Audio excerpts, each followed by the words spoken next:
Хаан банк болон тогтвортой ноос ноолуурын эвсэл хамтран бүтээв.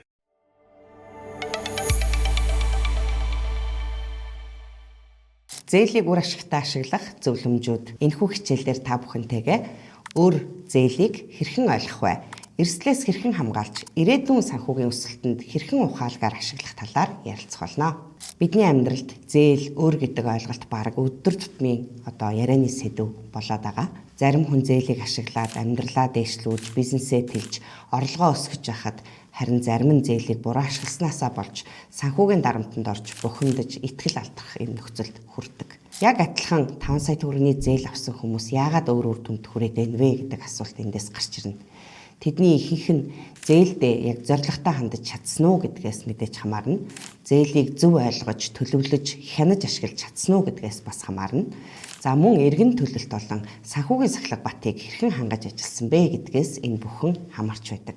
За иймээс та бүхэндээ өнөөдөр би зээл үр гэж яг юу болохыг, хоёрдугаарт зээл үрийг ухаалаг удирдах зарчмуудыг болон санхүүгийн өсөлтөнд чиглэсэн хандлагын талаар ярилцах болно. 1. Зээл үрийн тухай үндсэн ойлголт.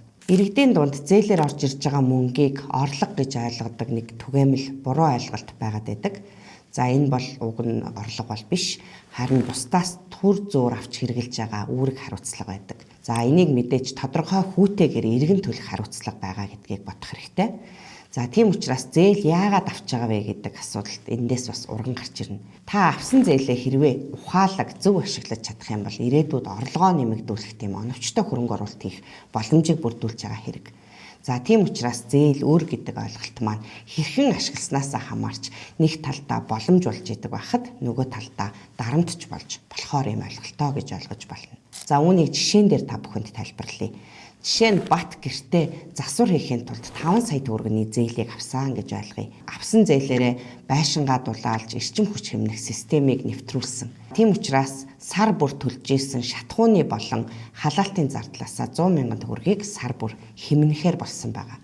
За энэ утгаар харах юм бол энэ зээл бол өсөлтөнд чиглүүлсэн зээлийн эерэг жишээ болж болох юм.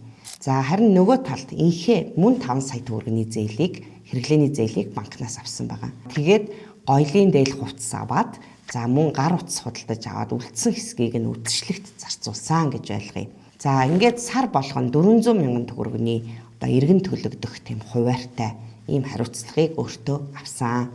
За энэ нь тухайн хүний санхүүгийн нөхцөл байдалд баггүй дарамт үзүүлж байна гэж үзэх юм бол энэ бол ухаалаг биш хэрэглээний жишээ болж болох юм.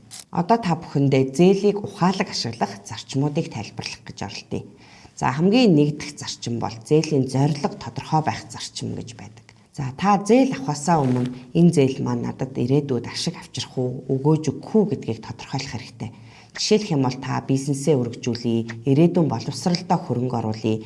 За ирээдүйн үйлдвэрлэлийнхаа гарцыг нэмэгдүүлье гэдэгт зориулж байгаа бол магадгүй энэ ашигтай хөрөнгө оруулалт байж болох юм. За дараагийн зарчим бол орлогоосоо хэтрүүлэхгүйгээр зээл авах зарчим байдаг. Орлогын 30%-аас хэтрүүлэхгүй хэмжээний зээлийг авч явах юм бол энэ зарчмыг ер нь хэрэгжүүлж байна гэж үздэг. За ингэснээрээ тухайн хүн бол зээлийн альва дарамтанд орохгүй байх юм нөхцөлийг илүү бүрдүүлэх магадлалтай гэж үзэж байгаа. За 3 дахь зарчим бол зээлийн гэрээтэйгээ сайтар танилцах явдал байдаг. Тухайн хүн зээлийн гэрээ, хүү, төлбөрийн нөхцөл, хугацаа зэрэгэ маш сайн ойлгоод мөн зээлийнхаа эргэн төлөлтийнхөө хуваарийг хүснэгтээр гаргаад сар бүр тэрийгэ тэмдэглэж хэвших нь чухал байдаг. Дараах хүснэгтэнд Малчин Батын 12 сарын хугацаатайгаар жилийн 2% хүүтэйгээр сар бүр тэнцүү төлөлтийн нөхцлөөр авсан зээлийн эргэн төлөлтийн хуваарийг харуулсан байна. За өнөөдөр 5 сая төгрөгийн зээл авсан бат маань 12 сарын дараа зээлээ төлж дуусгах хүртлээр 5 сая 640 мянган төгрөгийг төлөх хэрэгтэй болж байгаа. Ийм учраас хүүгийн зардал нь 640 мянган төгрөг гарч ийн гэсэн үг. Иймд тухайн зээлийг ашиглан орлого олох нь уг зээлийн хүүгийн зардлаас илүү байх хэрэгтэй болж таарна. За хэрвээ ингэж чадах юм бол тухайн таны шийдвэрийг илүү ухаалаг гэж үзэх юм боломж бүрдэнэ. За хэрвээ ашиг олох боломжгүй зээл аваад түүнийг амьдралынхаа хэрэглээний түвшинд зөвхөн зарцуулаад орчих юм бол ирээдүйн орлогоо бууруулад илүү ийм санхүүгийн дарамтыг учруулах магадлалтай болтгоо гэж ойлгож болно. За дөрөв дахь зарчим бол ухаалаг хариуцлагатайгаар эргэн төлөлтөө хийх зарчим байдаг. За эргэн төлөлтийн хугацаанд зээлээ хариуцлагатайгаар төлснөөр альва алданг торгуулд орчин ямар нэгэн нэмэлт төлбөр төлөхгүйгээр төлж дуусгах юм боломжийг бүрдүүлдэг. За түүнээс гадна өөртөө итгэлтэй найдвартай зээлдэгч байх юм боломжийг бүрдүүлж байгаа. За мөн түүнчлэн онцгийн шаардлагагүй тийм хэрэглээндээ зарцуулахаас урьдчилж илүү өртөг зардал зарцуулаад байгаа зээлийн төлөлтөндөө олж байгаа орлогоо илүү хийгээд явах юм бол за хүүгийн зардлаа бодтойгоор бууруулах боломжийг ч гэсэн бүрдүүлж болох юм. Санхүүгийн өсөлтөнд чиглэсэн хандлага. Дараах хүснэгтэнд нийт 7 хүний авсан зээл, за тэдгээр хүмүүсийн зээл авсан зорилго болон зээлийн дараах үр дүнг харуулсан байна. За эдгээр 7 хүний авсан зээлийн аль нь илүү ухаалаг байсан байна, аль нь ухаалаг биш байна вэ гэдгийг та бүхэн хариулах гад оролдоод үзээрэй. За хэн нь илүү санхүүгийн өсөлтөнд чиглэсэн хандлагыг харуулж байна вэ гэдэг асуулт тавьбал та бүхэн хэрхэн хариулах вэ? Ирээдүйн санхүүгийн өсөлтөнд чиглэсэн борлуулалтаа нэмэгдүүлэх, хүчин чадлаа сайжруулах зорилго бүхий зээлүүдийг та бүхэн дараах хүснэгтээс Бат, Наран, Ариуна, Ганбаатар, Саруул нарын жишээнээс бол олж харж байна. За харин Инхээ болон Болор нарын зээлийн үр дүнгээс харах юм бол энэ маань ухаалаг бус хэрэглээний жишээ болж болохоор байна. За эндээс харахад ухаалаг зээл нь өсөлт давуу тал авчирч болдог бол ухаалаг бус хэрэглээ нь мэдээж дарамт алдагдал дагуулж болцсошгүй байдаг. Тиймээс та бүхэн шийдвэр бүртээ ухаалаг төлөвлөлтийг хийх шаардлагатай болох нэ. Хичээлээ нэгтгэн дүгнэх юм бол өөр зээл гэдэг ойлголт бол өөрөө ерөөсөө муу зүйл биш.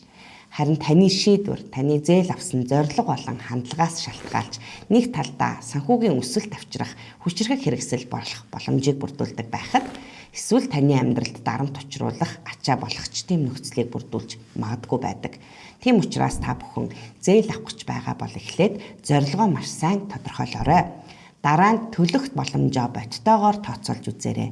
За эцэст нь зээлийн төлөлтөө илүү бичгээр наривчилж төлөвлөж хянж сурах юм бол илүү үр дүнтэй байх боломжтой. Та бүхэнд амжилт хүсье.